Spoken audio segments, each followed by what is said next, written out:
Pourquoi est-ce que je ne peux plus voir où tu es? Me demande ma mère.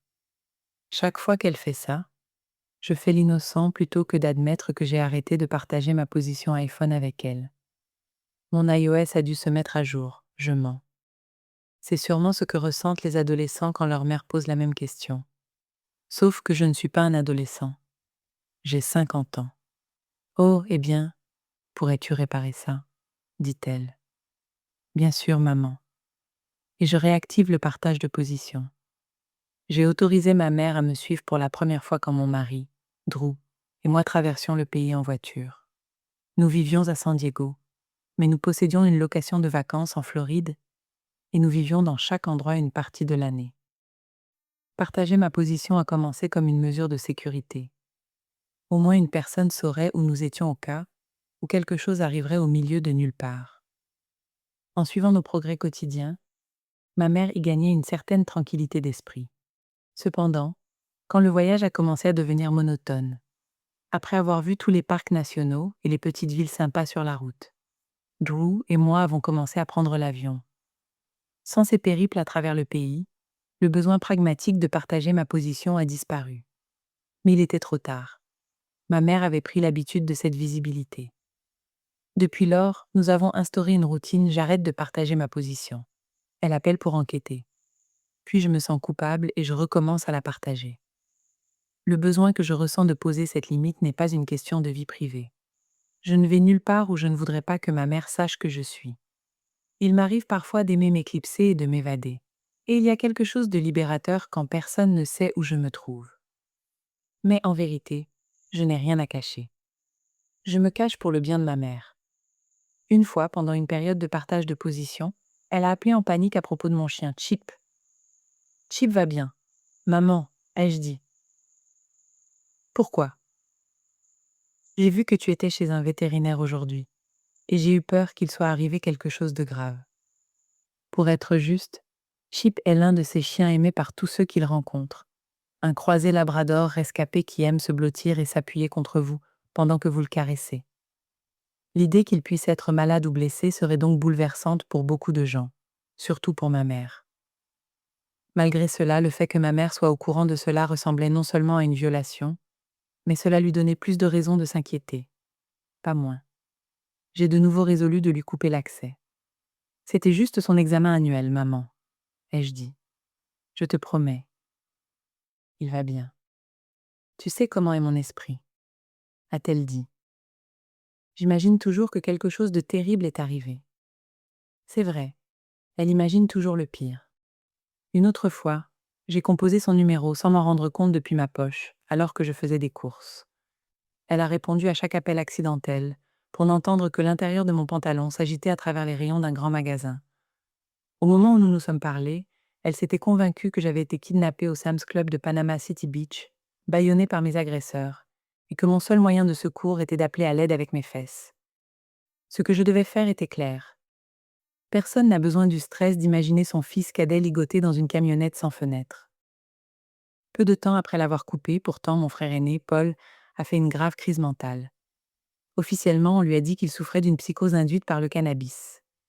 Mais contrairement à la plupart des cas, la sienne n'a pas disparu.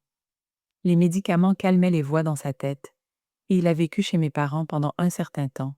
Mais Paul a ensuite commencé à accuser mon père d'être un agent de la mafia et a insisté sur le fait que son vrai père était Elvis Presley. Les voix dans sa tête lui disaient qu'il était en danger, que les caméras dans ses yeux mettaient également tout le monde autour de lui en danger. Il a avoué qu'il avait arrêté de prendre ses médicaments et la situation est devenue intenable. Puis il a disparu. Pendant des mois, ma mère a été désemparée de ne pas savoir où se trouvait Paul. Périodiquement, il refaisait surface de manière bizarre. Les autorités l'ont sauvé d'un marécage infesté d'alligators à Tallahassee, où il essayait de rincer le poison que les hommes de main avaient versé sur lui. Un hôpital psychiatrique du Texas a appelé pour dire à ma mère que Paul était là. Une infirmière, dont le frère souffrait d'une maladie similaire, a dit « On ne peut rien faire pour personne, ma chérie, à moins qu'ils ne prennent leurs médicaments. » Pendant des années, les seuls jours où ma mère connaissait la position de Paul étaient ceux où elle recevait l'un de ces appels déchirants. Comment, dès lors, Pouvais-je lui refuser de connaître la mienne? Partager ma propre position était la moindre des choses. Ces gens de chez iPhone, je vous jure, disais-je quand elle s'enquérait. Tellement de mises à jour. À contre-cœur, je basculais sur partager indéfiniment. Mon autre frère aîné, Hank, était incrédule. Tu as 48 ans, Jay. Coupe le cordon. Hank est presque parfait, il a toujours eu de meilleures notes, était toujours meilleur en sport.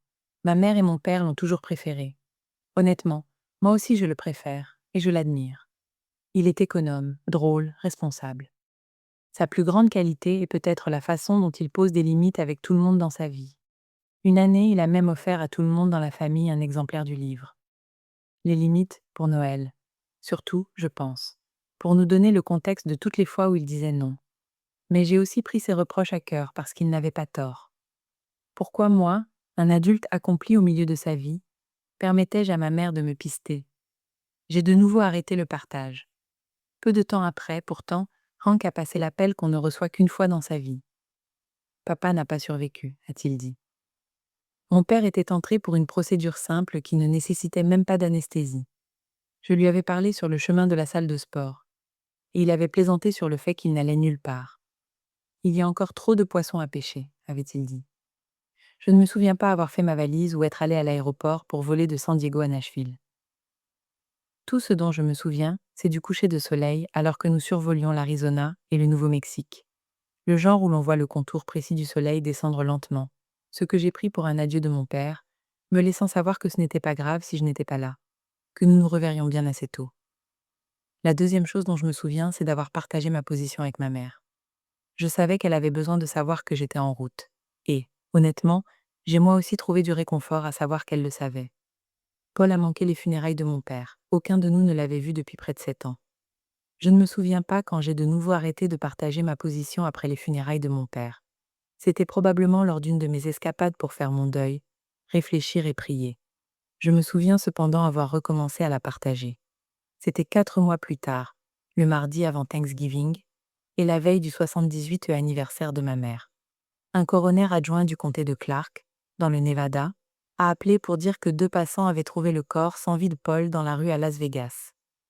Dans leur système, j'étais le plus proche parent de Paul. Le lendemain, je ferai un autre voyage chez ma mère où je retrouverai Hank. Mon frère et moi dînerions avec elle, mangerions du gâteau et fêterions son anniversaire. Et puis nous lui dirions que Paul était mort.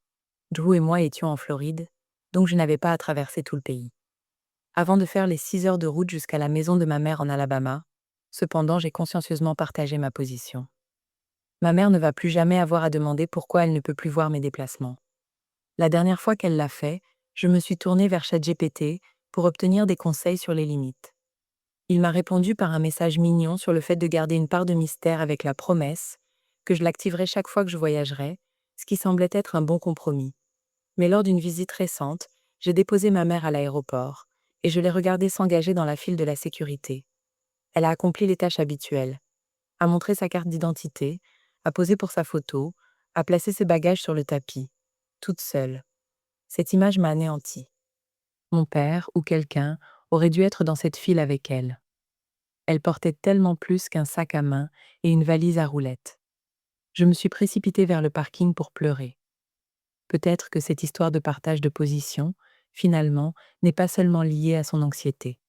Peut-être est-ce aussi mon besoin de savoir qu'elle va bien, ma façon de me tenir dans cette file de sécurité avec elle.